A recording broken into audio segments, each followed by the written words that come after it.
So, probably the most important impact of World War II is the political fallout that comes after the widespread destruction of the war.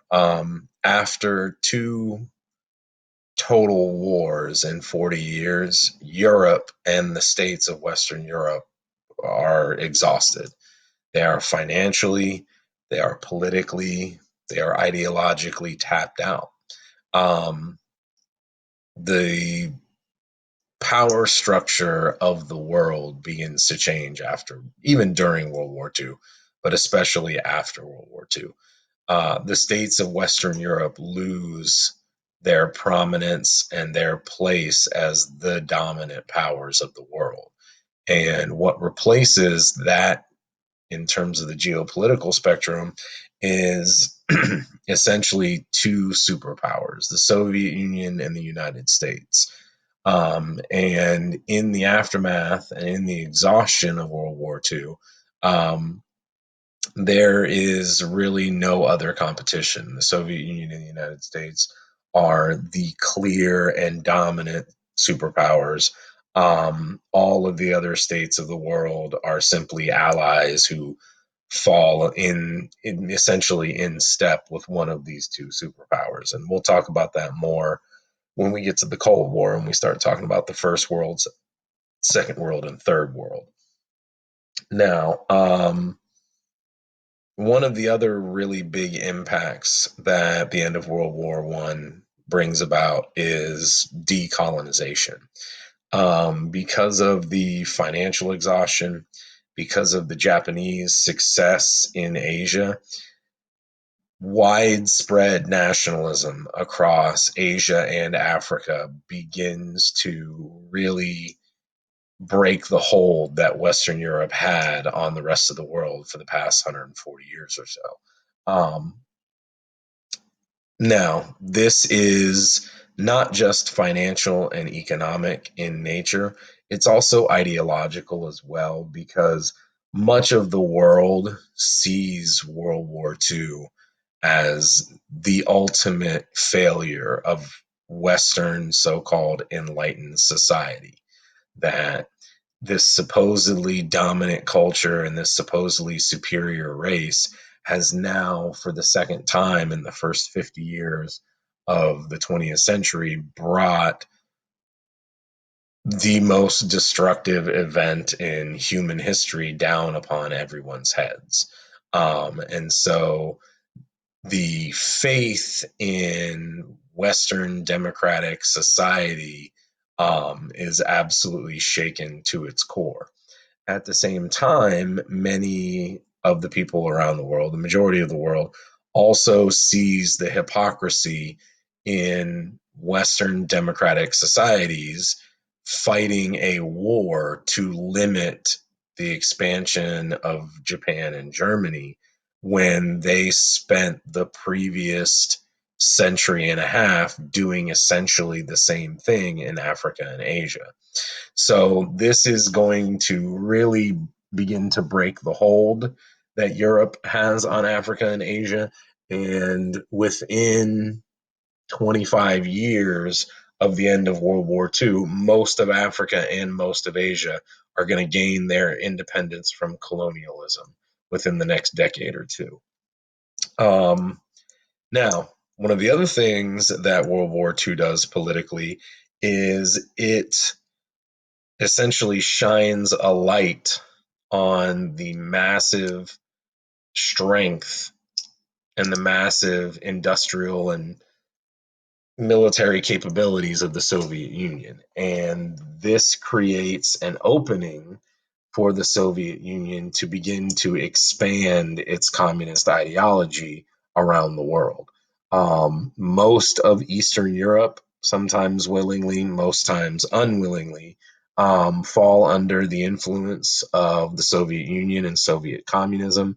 Um, the civil war that has been raging in China all throughout World War II finally comes to an end in 1950, and the Communist Party under Mao Zedong emerges victorious. So communism is going to find yet another stronghold in China for the next half a century.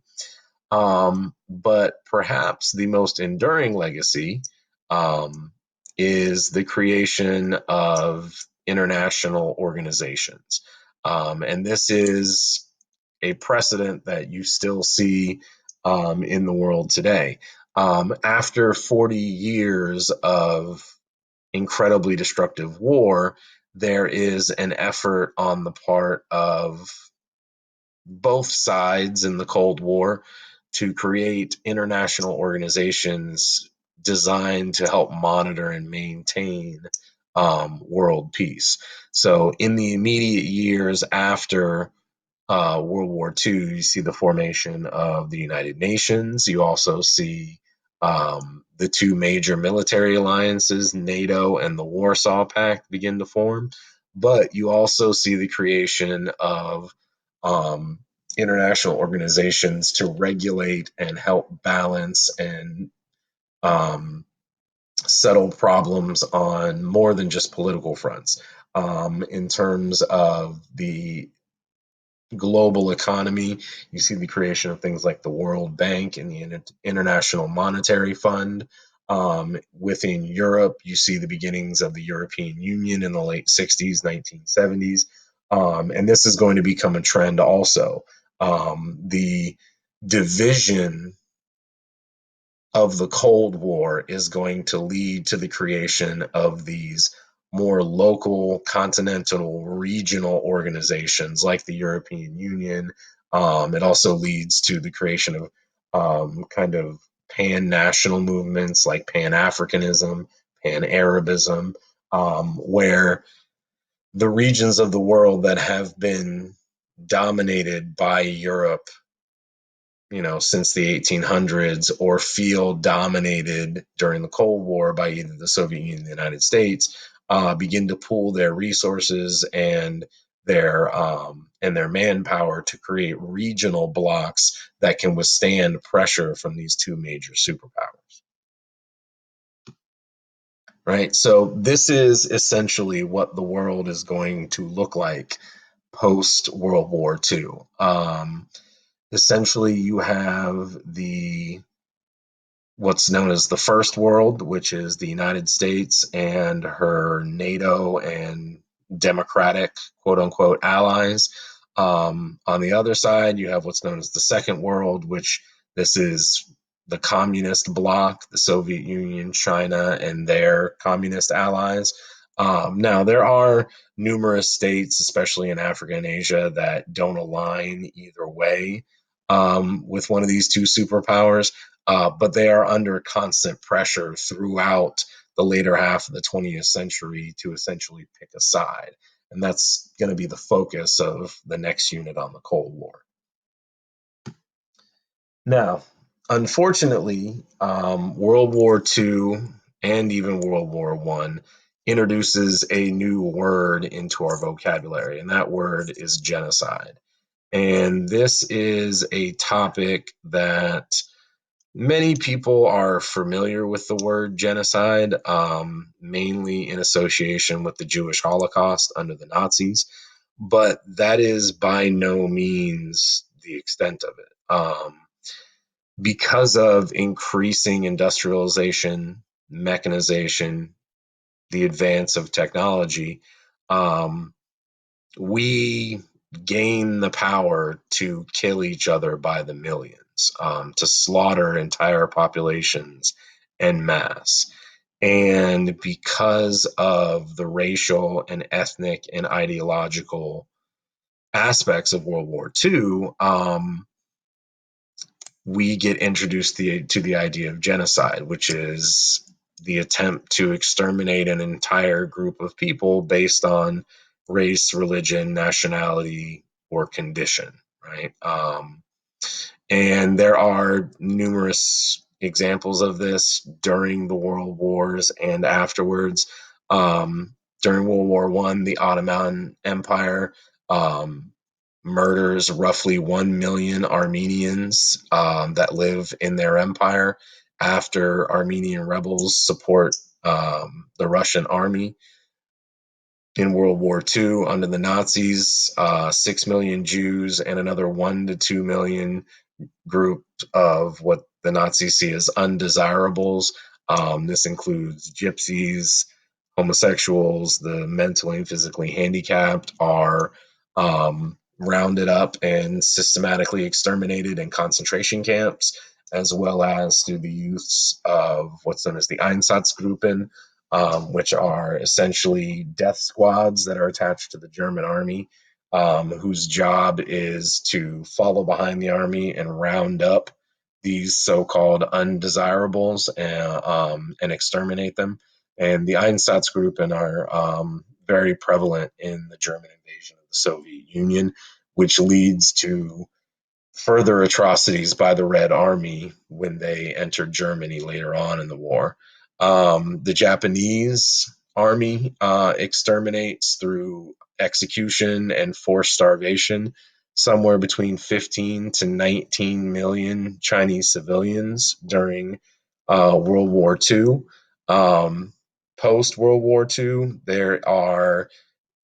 there's genocide of other ethnic, religious, and racial groups in the Soviet Union, Rwanda in 1992, in Yugoslavia in the 1990s, Cambodia and Indonesia, Cambodia in the 1970s, Indonesia in the 70s, the 80s. There's actually even still signs of, well, not signs. This is still going on in parts of Indonesia today, in the Sudan, in Africa.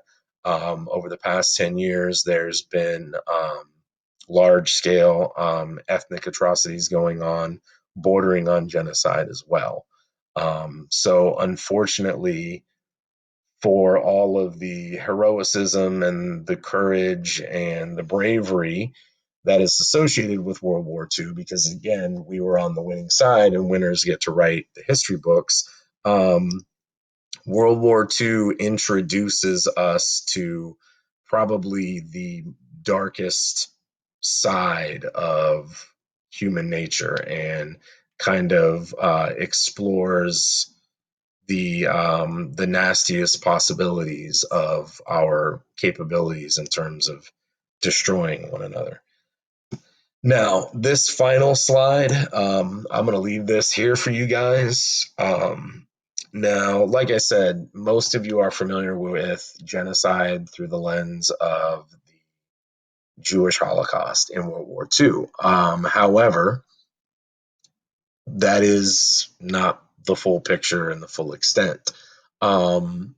So, in the past, I have taught the Holocaust through um, bits and pieces of material from different um, acts of genocide throughout the 20th century.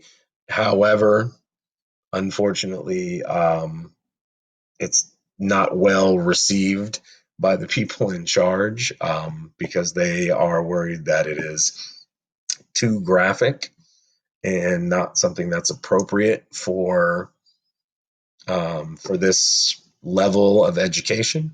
So what I'm going to do is this. I'm going to leave you with a boatload of resources that you can explore on your own. A quick Google search will find you all of the information in the world on any of the genocides that I talked about on the last slide. What I have here are some more focused resources for those of you that are readers and enjoy reading. Um, any of these books is going to be an excellent read. The only one that I haven't read myself is The Long Walk to Water. Nicked by Elie Wiesel is an extremely famous personal account of the Jewish Holocaust. The Rape of Nanking by Iris Chang is a very well known account of the Japanese and their actions in China. Um, Between Shades of Gray is a book about the terror in the Soviet Union under Stalin as he purges Jews as well as political opponents and ends up putting to death nearly 20 million of his own people. For those of you that are not as reading inclined, there's some links to some very important video sources. If you want to just kind of get an overall view of the whole thing, I recommend Worse Than War. This is something that we actually will probably watch clips of in class, if not the whole thing, although it is kind of long, so we may not get to it. But all of this stuff is incredibly important because unfortunately, especially in this country, because of the past century or so of US dominance, a lot of people who have grown up in this country and have been in this country for multiple generations have very little connection to these kinds of stories, and they have very little understanding of the size and the scope of these kinds of things. So I highly recommend it to you. It's very eye opening. Now, at the bottom, you see this is my fair warning. All of the content that I'm putting up here for you, especially the video content, is graphic.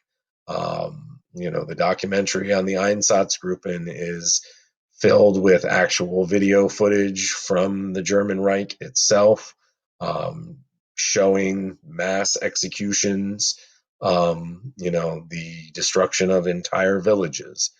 And so, you need to know that that's in there. So please watch or read any of these sources of your own volition and on your own interest. And yeah, I promise you, you will not be or feel the same after reading any of these books.